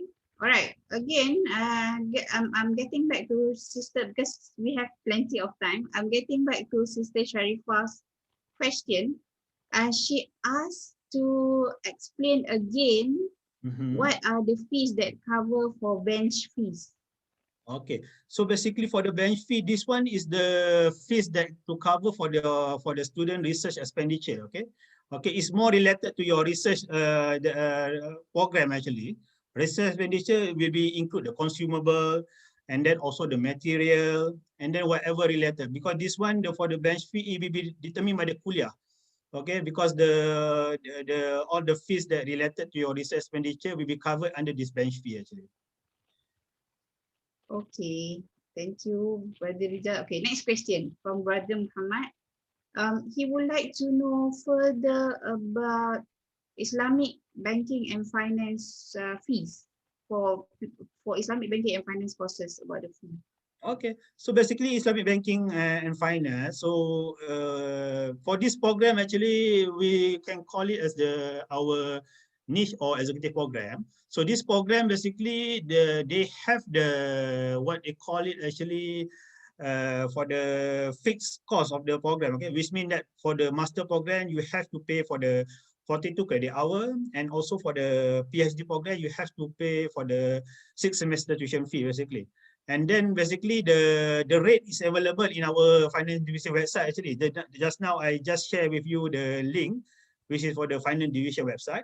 Okay, and then you can view on there actually regarding the fees of the Islamic banking and also for the master and also PhD program actually. Okay, thank you, Brother Rizal. Okay, I have one final question before we end the session. About the special discount to the alumni, is there any? Okay, for the IIUM, for the entrance fee, there is the reduction around 200 ringgit actually. Okay, so far that's the only reduction that the university given for the student. For the entrance fee, will be lower compared to the direct intake student actually. All right, okay. I have one query. Sorry? I have one query if you give me a chance to yes, talk. Yes, Brother Muhib, please go ahead. Assalamualaikum, Brother Saiful Rizal. Thank you for your session. As it is for new students, but still as we are representing PG students, so many queries we receive and we try to answer accordingly on behalf of your section also. Okay, thanks so for that. Just one query, I am also not clear. Like one sister, she left because of the visa issue, and she rejected the visa. So that time from visa office they mentioned that you go to finance division if you want to withdraw your money that you have left, so you can take. But from finance division they said it's okay, the amount will be there if you again come back and continue, so this amount will be adjusted. But later on she didn't get the visa, so maybe she need to withdraw her amount in the account. So okay, all right. Okay, so I answer this one first, okay, Brother Mohib? Yes, thank you. Okay, so basically for this case, let's say, okay, because the student already get the offer letter, however, not enrolled yet because of the visa issue actually. So when we want to refund, we will depend on the student status basically. If the student prefer to defer, so for the defer basically, it means that the student going to enroll, but will be in the following incoming semester. So for the defer case, we're not going to refund because the student have the intention to come for the incoming semester. Okay, but let's say if the student reject the offer, that will be the different story. For the reject offer, normally you have to tell the CPS that you want to reject the offer. So which means that you're not going to join the university. If you reject the offer, you have to notify your intention to the CPS. CPS will update the status as not matriculate, or there is the reject offer. If I'm not mistaken, they will put as the not matriculate. Okay, so for the case of the not matriculate, we can do the full refund for the fees that they already paid, including the entrance fee. Okay. Thank you. So it will be the two situations there. Either if you prefer to defer, we're not going to refund back, okay, because you're going to join back. Okay. However, if you already defer and then after that you didn't get your VAL and everything, you have to notify to the CPS that you are not going to enroll. So after the CPS update your status to become not matriculated, okay, and then we can refund back whatever the balance. All right. Okay, thank you. My question is related to new current student actually. This not for new student. Like one current student, she was continuing study, but due to the COVID issues and maybe the attendance, for the attendance, her visa rejected. So from visa office, they said you need to submit for new VAL and come back. But offer letter, everything okay. Maybe she already completed 2 semesters. But later on, she couldn't get VAL and couldn't get enrolled again. So for that perspective, how can she ask for the refund as is the amount what she has in her account? Again, I will maybe I need to ask what is the status, the current status of the student. Is it active, study leave, MIA? Study leave. As she cannot get enrolled, that's why she has taken study leave. Okay. And again, next semester maybe she needed to take study leave because. So for the study leave, the policy will be according to the policy that I highlight. Okay, it will be depend on the when the student apply for the study leave, and also whether the student already register or not. Okay, for the case if the student already register and then he apply the study leave within the first or second month, we only going to prorate the charging. But if he apply for the study leave after the second month and then he did the registration, and then the full fee will be charged accordingly. It will be depend on the status of when the student apply for the study leave. Okay. Okay. I think Brother Mohib, the student may need to contact Brother Rijal personally via email or virtual counter. Okay. As our next speaker is here, but I need 1 more minute because I saw one question being posted earlier about the fee. If the student has already paid the fee, if there is any deduction from the university, will the remaining amount be returned to the student or being carried forward to the next semester? Okay, good question as well.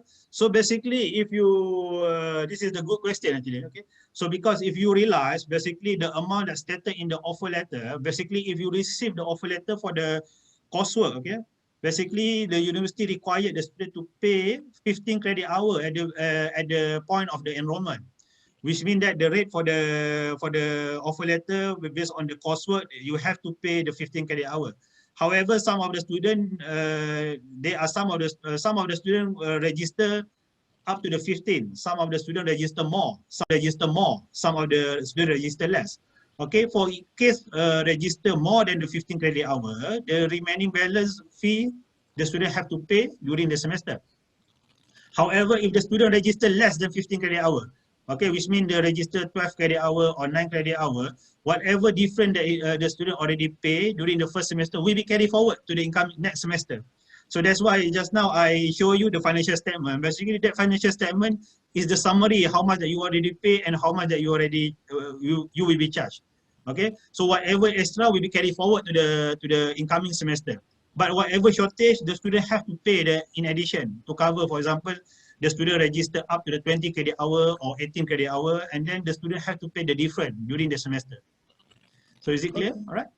All right, thank you so much, Brother Rizal. I have a few more questions here, but I think the students may want to email to Finance Division or contact Finance Officer via virtual counter. Sorry. Okay. To basically to resolve your issue or your query. Okay, thank you so much, Brother Rizal, for information today, for this sharing session.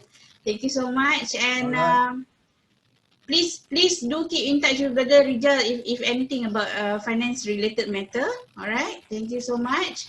Okay, the next session, we have officer from KICT, which is Brother Nur Azlan Muhammad Zain. Brother Azlan Muhammad Zain is here to assist us, especially on the IT matter, student login ID, usage of ICT facilities as a student. Okay.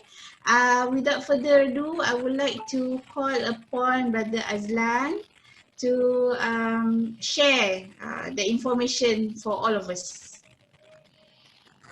Over to you, Brother Azlan. Okay, thank you very much, Madam Shakira. Okay, Bismillahirrahmanirrahim.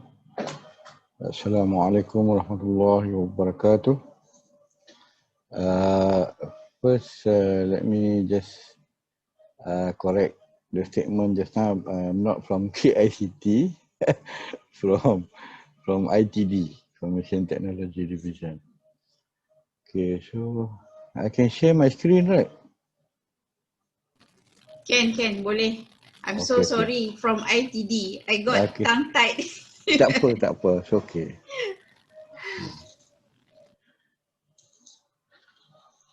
Alright, let me go to slideshow mode. Okay, can everyone see? Yes. For that. Yes, we can see. Alright. Okay, so Bismillahirrahmanirrahim. First of all, I would like to welcome all new students, new PG students to IIUM. Okay, so my name is Azlan Muhammad Zain from Information Technology Division. You all can hear me okay? Clear. Alright, okay, alright. So I will be presenting on the ICT facilities and services for students. Okay, so this is our vision and mission and objectives. You can read this in our website. Our website is ium.edu.my/division/itd. So you can get a lot of information from there, from our website. Okay, so first let me highlight this policy, which all students should be aware of, especially new students. So you can, this policy is available in our website under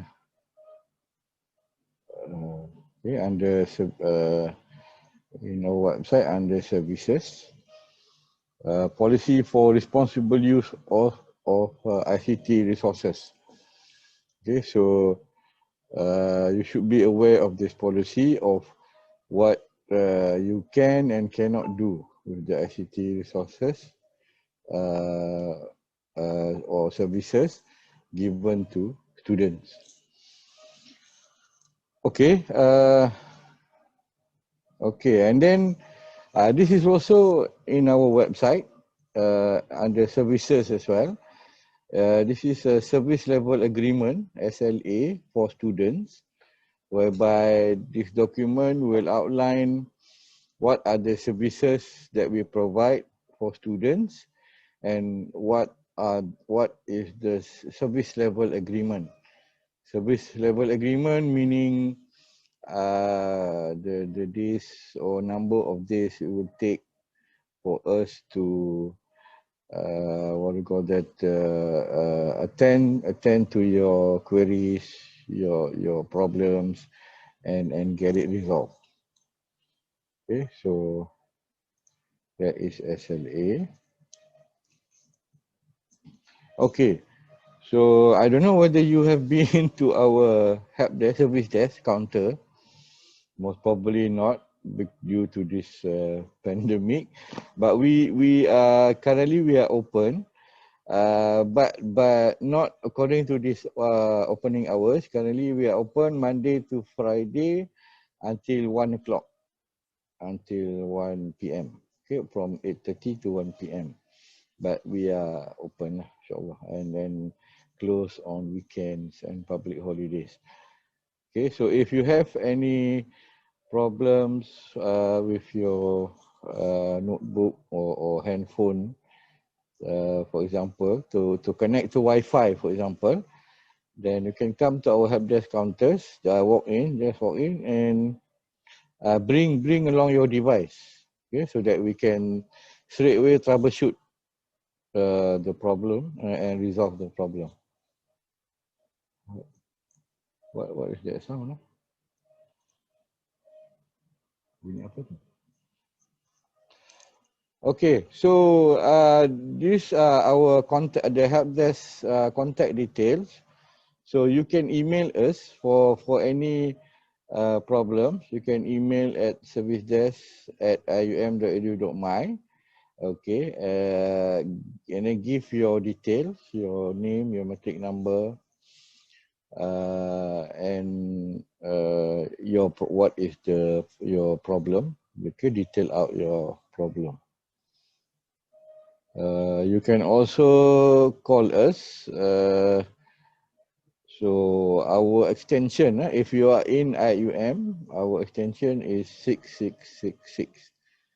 But if you are outside, then you have to dial the full number 03-6421-6666. And we have this WhatsApp number, our hotline WhatsApp number. Okay, 0169832415. So I think it's easier if you just WhatsApp whatever is your problem, giving your details, contact details and so on, and this will be, I think, a quicker way to contact us. Okay. All right. Next. Okay, we also have this what we call the service desk system, or ISDS, which is available as a mobile app, which you can download from Google Play Store. Currently only Google, not iOS yet. I'm sorry for that. So for now, it's just for Android phones. So with this app, you can what do you call that? You can submit your request or problem or incidents using the mobile app. Okay. So this is another way to communicate with us, to contact us. So we have a few other channels. Okay, I think you all aware of this Wi-Fi. I think all of you have connected to the student Wi-Fi. The other students online, or let's see, participants 105. Okay, so I assume you all have connected to the IIM student Wi-Fi.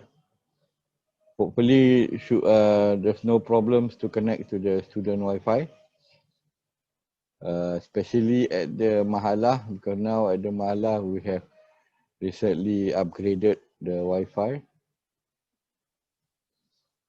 All right, okay. So this is a very important topic because as students, you what do you call that?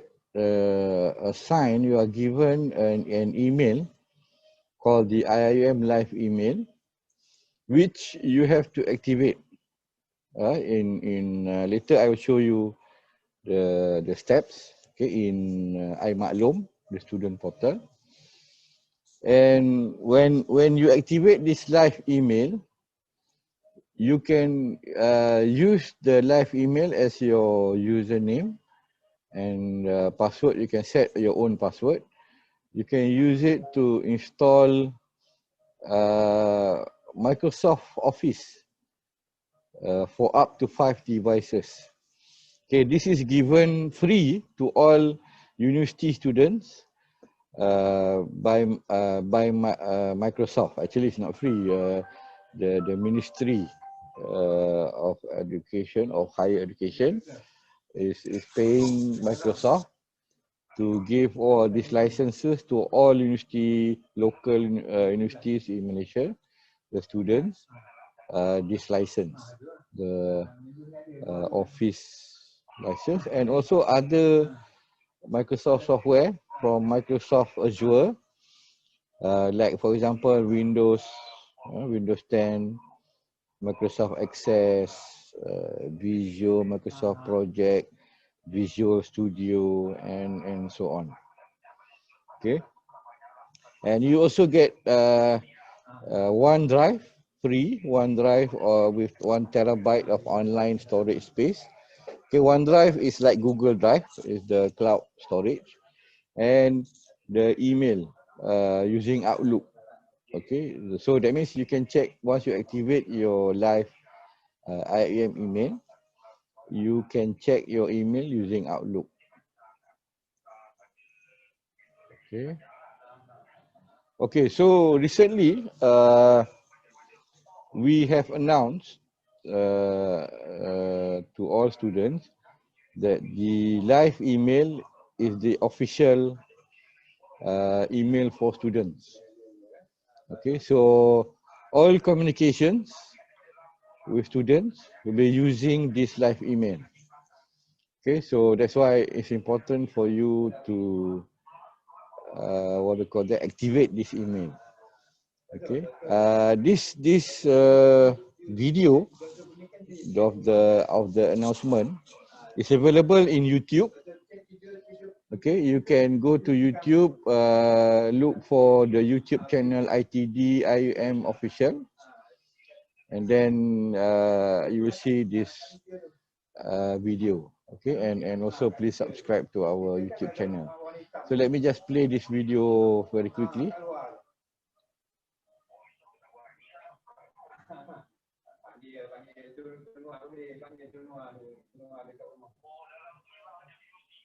Dia ada 3 view kan tu. Dia ada view kan. Salah satu view dia buka.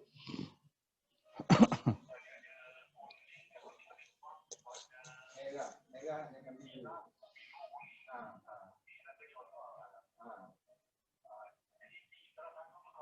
Salah satu view tu belum. Dia belum. Itu dalam bilik dia, pasal tu dia kami besar dia punya tu dalam dia 20M dalam tu. 32M. Dia 32M.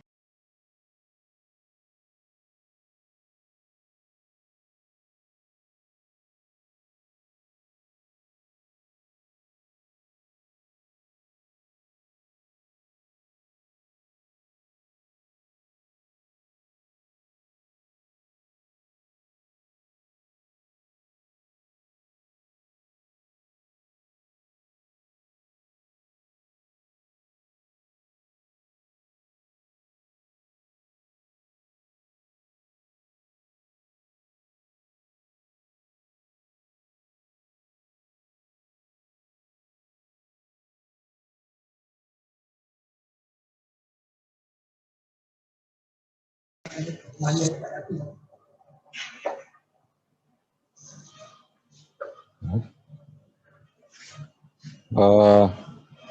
I think you can.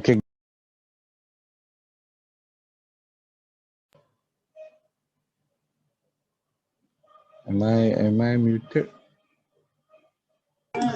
No, we can hear you. Can hear. Okay.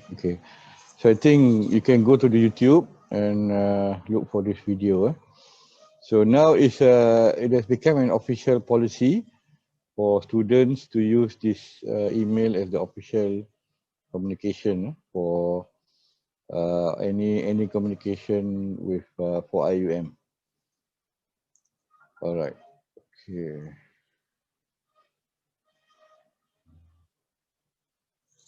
Okay, not go. Oops. Why is it playing? Why is it playing again? Wait, why I cannot go forward? All right. Okay. Okay. So let me go through the steps to activate your live email. So your live email will be in this format. The username, your username, excuse me, at live.ium.edu.my. So that will be the full email address. The username, I think when you activate, you can choose. You'll be given a choice of 2 usernames based on your name and your surname. Okay, so first you have to log in into iMaklum, the student portal. I think you all know iMaklum. Okay, imaklum.ium.edu.my. Okay, and then on the left side of the iMaklum, when you log in, you'll see a list of navigation, what do you call that, links where you can click. Okay, so click on My Services. Okay, and then when you click on My Services, you see this interface with these different boxes. Okay, so look for Office 365 and self-register. Okay, so click on self-register. And then you will get this this window or this interface, and you will see your temporary password, your Office 365 temporary password. Okay, so you take note, your temporary password will be UIA, U capital letters underscore, your IC number or your passport number. Okay, so you take note of the temporary password. Okay, and your email address, the email, the username, and the email address that you have chosen. Okay, and then what you do is the next step, go to office.com and sign in. Okay, so you have to, that means you have to open another tab or another browser or another window from iMaklum just now. You have to go to office.com and sign in, because this is under Microsoft, so you have to sign in here. Okay, so sign in using your live email address as your username. Okay, so and then you click next, and then you'll get this dashboard. But if you are signing in for the first time, the system will ask you to create a new password because you are using a temporary password just now. So for the first time only, one time only, for the first time you sign in at office.com, you will have to create your own password. Okay, it can be any password, does not have to be the same password as your what do you call that, the student Wi-Fi password, but it can be the same also, easier for you, you don't have to remember so many passwords. Okay, so you see this dashboard. So you can see there mail. Okay, mail is the Outlook mail, OneDrive, Word, Excel, PowerPoint, OneNote, SharePoint. Actually, you can use all these apps online. Okay, that means without installing. Okay, but online is a bit sometimes if you don't have internet connection, there will be a problem. So what you can do that what you can do, you see the button install Office apps on the right top. Okay, you click that button and you can download and install Microsoft Office for up to 5 devices. So for Windows user, use click on the first choice, Office 2016. However, for Apple device users, MacBook or Apple devices, for MacBook lah, you choose the second option, the other installation option. That one will be, it will install Office for MacBooks, for Apple MacBooks. Okay. Okay. Okay. This is another Microsoft website. It's called the Azure, whereby just now you can download Office. Now here you can download other Microsoft software. Okay. So what you do is you go back to IIUM. You click on services again, and you click on the software box. Okay, click here, click on the software box in IIUM, and that will take you to this website, Microsoft Azure. So you click on sign in. So you sign in using your live email and the password that you have set for that live email.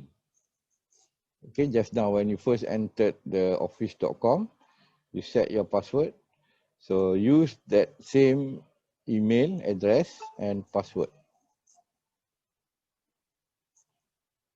Okay, and you will get this website.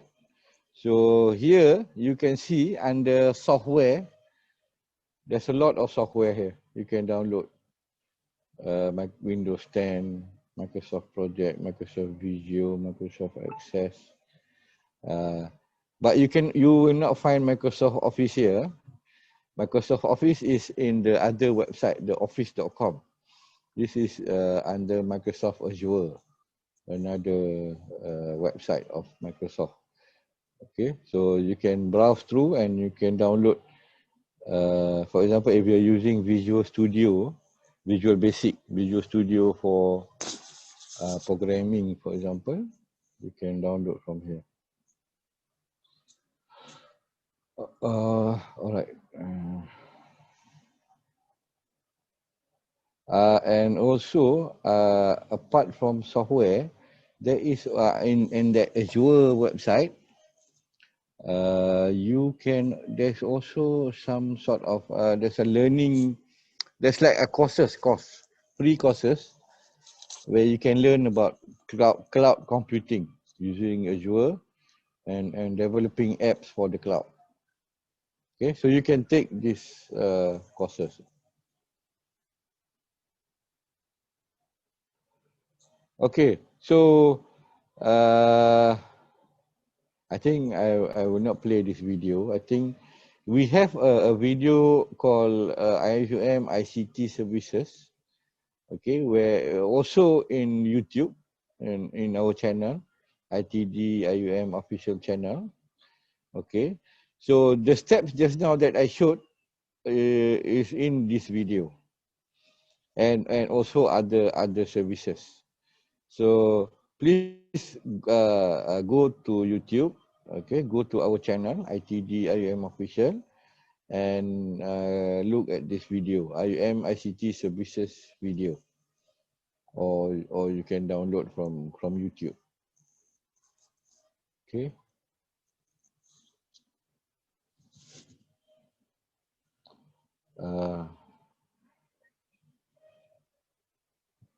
Okay. All right.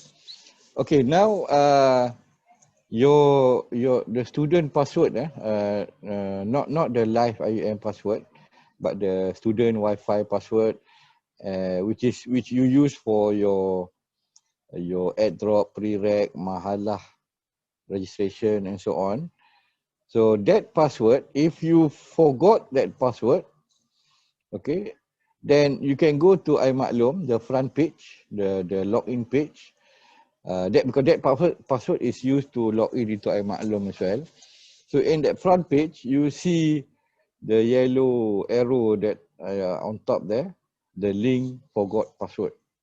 So that means you can change your password or reset your password if you forgot your password. Okay, so just go there and click forgot password. And so you will get this interface. Okay, so key in your matric number, IC or passport number, and your registered mobile number.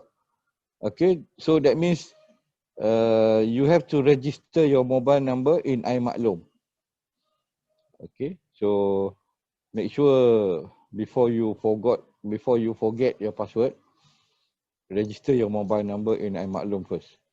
So later on, if you forgot your password and you want to reset your password, you need to use your mobile number because the system will send you a TAC tag.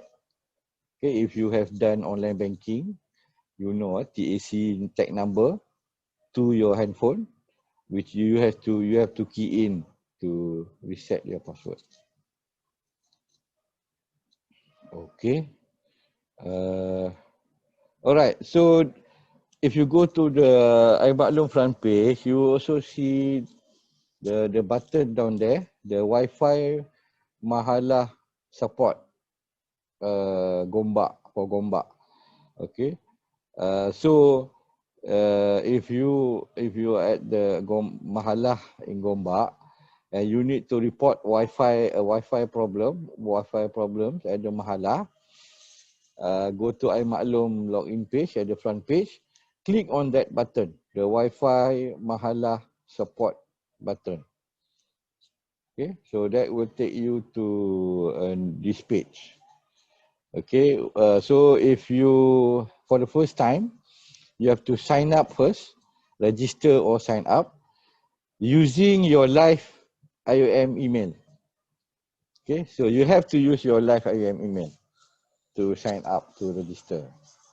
Okay, and then once you have signed up and register, later you can just go log in using your live email and password, your password, any password that you have set for this portal, for the IUM Wi-Fi support portal. Okay, all right, so this is our BYOD lab, but actually now it's not open yet. Okay, during this we'll call it NCO or PKP. BYOD means bring your own device. So you can look at the lab, there's no computers. So that means you bring your own device, your computers, but you can use the Wi-Fi, and then we have a printer and a scanner there. Okay, so it's like an open space for you to do your work using your own device. We call it BYOD, bring your own device lab. Okay, so you can go to our website and download these documents, service catalog and ICT services handbook. Okay, for students. Okay, some of them may not be updated yet. Okay. All right, so this is our Facebook, IUM ITD. So you can please like us on our Facebook. All right. So I think basically that is my presentation. So if you look down there, the contact, the hotline, WhatsApp number, our telephone number, our email address, our website, Facebook, and Twitter, IUM_ITD. Okay. So Okay, thank open questions. Let me stop sharing. Let me stop sharing first. Oh, all right. Okay, thank you, Brother Azdan. I have few questions from the PG students here. Okay. Question from Brother Hilmi. May I know, can I still use the live after I graduated, after graduation? Meaning that after we complete our study, can we still use the live email? The answer is no, because the license is from Microsoft. So Microsoft only provides the license for active students. Okay, all right. Hmm. Second question. Okay, how about the files that we save in OneCloud after we graduated? The OneDrive Cloud. Yeah, OneDrive. Okay, Yes. before after graduated, actually you are given like a period of 1 month, if I'm not mistaken, to backup or download all your files. So you have to either you transfer it to your personal OneDrive account, or you download it and keep it in your hard disk. So that means after graduation you'll be given a period of 1 month, if I'm not mistaken. Think about 1 month for you to do all the download and the backup, because before that account is deactivated. Okay. Okay. Another question. If previously I have activated an email CFS and during undergraduate, now furthering my master, can I get new IIUM email? No. You can use the same live email, live IUM email. Oh no, wait. Because your metric number will be different, right? Yeah. So that means you can just activate again. Go to MyMaklum, log in using your new metric number and password, and activate again. Activate your live email. But now using the different account lah, different metric number. Okay. Another question. I just access to Microsoft Azure website through clicking the software link in Maklum. Do I need to tick all the terms agreement in order to access Microsoft Azure? Yes. I think that is part of Microsoft. What do you call conditions that we have to accept now.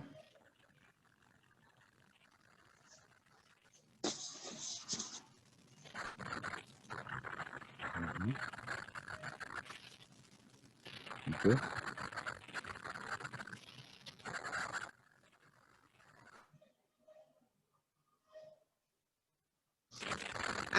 I think question.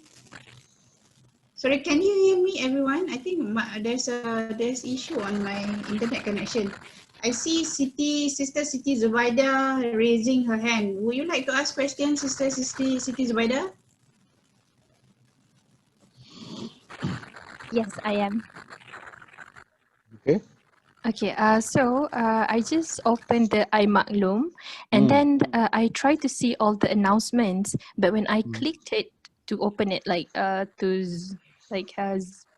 to make it bigger.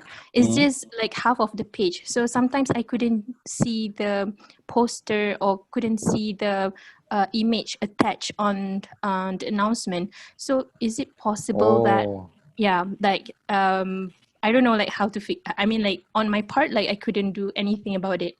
So we couldn't open the image or try using another browser. I'm currently using the Google Chrome. So Okay, try using Mozilla Firefox or what do you call that? Microsoft Edge, the new browser from Microsoft Edge. If you have Windows 10, you will have Microsoft Edge. Okay, I will look at EDGE is built in. Yeah. Okay. You can try that because sometimes I think it has to do with the layout of the browser. And I have one more question. I don't know like if this is specifically for IC like your department.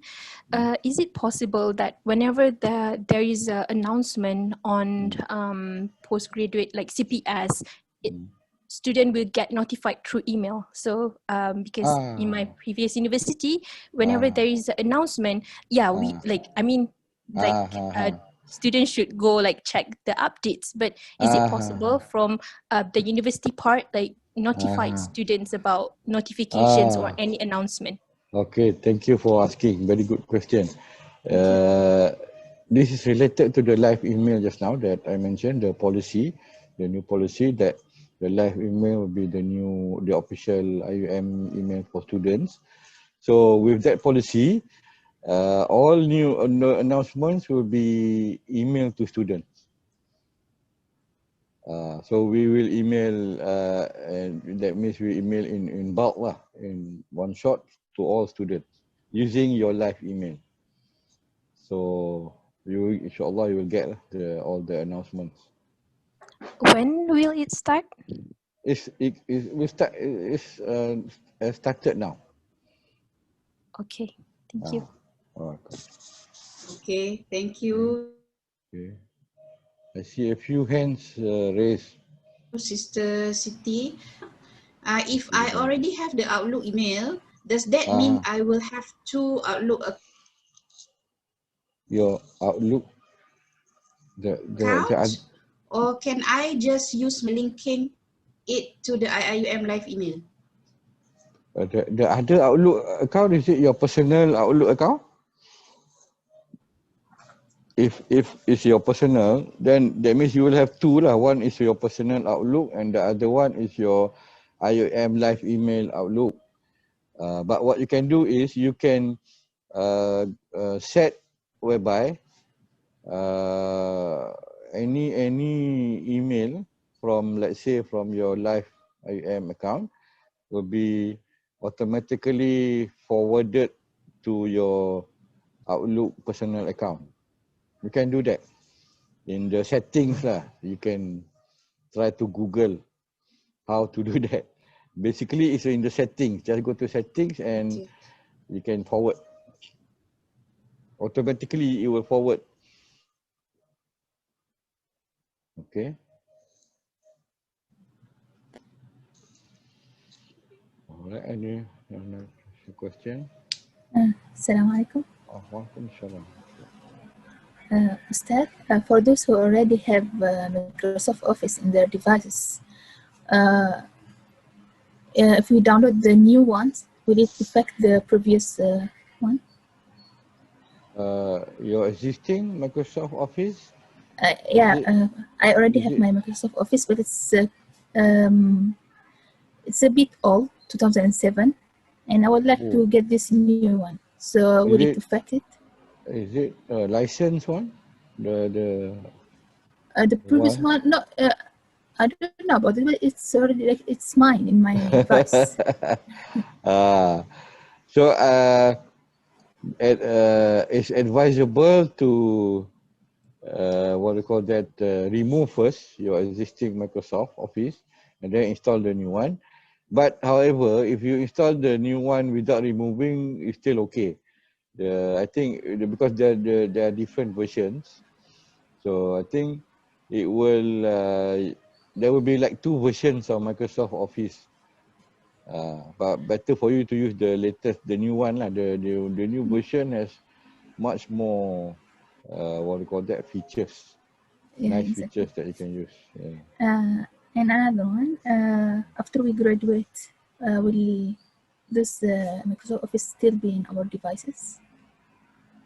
Yes, actually after you have graduated, your accounts will no longer be active lah, for the university Microsoft account. So if after I graduate, I will start again using the old one like this. Okay. Yes, yes. Okay, thank you. Okay. All right, thank you, sister. Any more question? Can we take one final question? Yeah, I have one question. Yeah. All right. Okay, thank you, From the floor. Brother Azlan.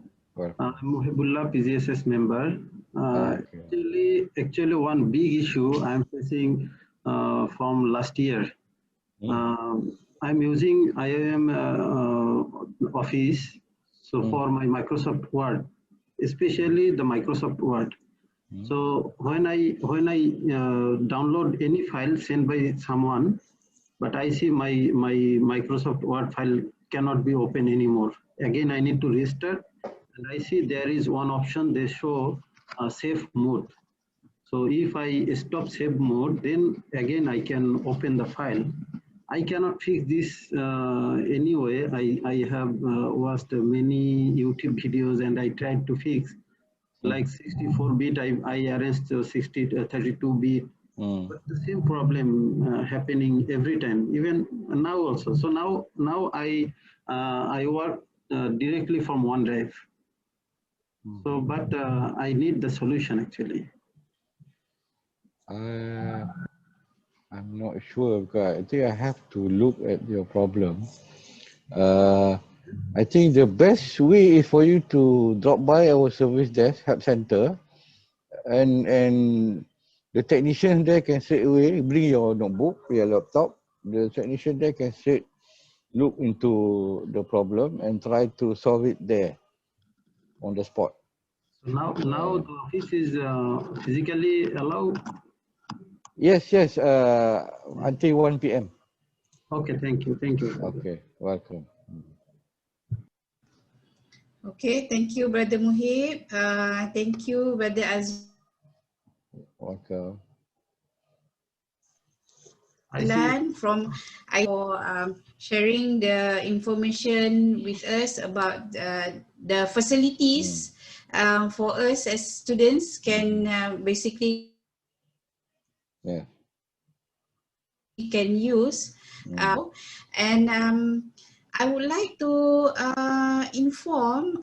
share with you that there will be a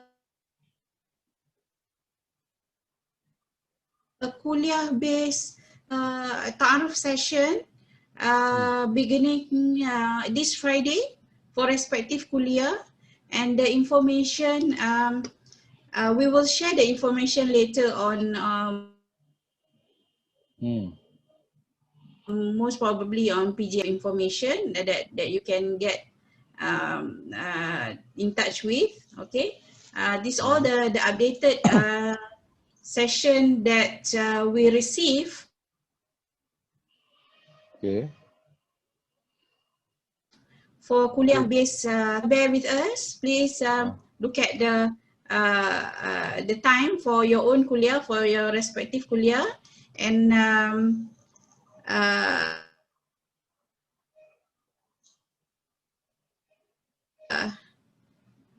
is there any other issues that you would like to ask before we end our session today?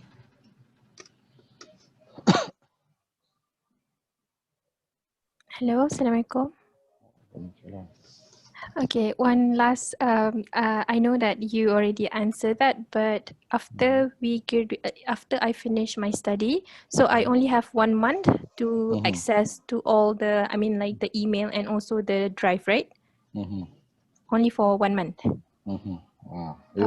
You can request for extension. Just send us email at our service desk email. Okay, thank you. All right. Okay, thank you.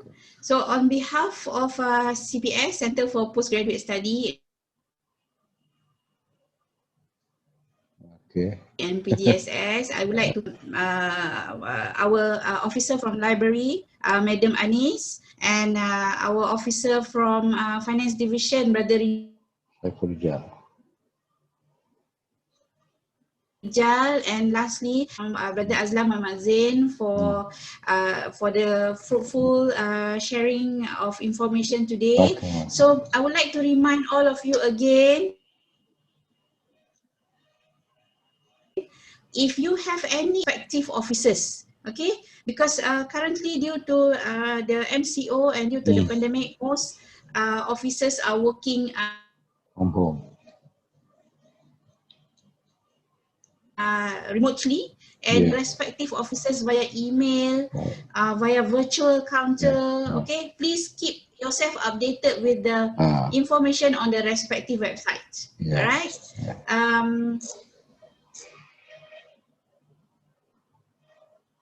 Okay, so for our ta'aruf session for today, and I'll be seeing you again tomorrow for our third day of ta'aruf week for postgraduate students of and our session with today with Tasbih Kifarah and Surah Al-As.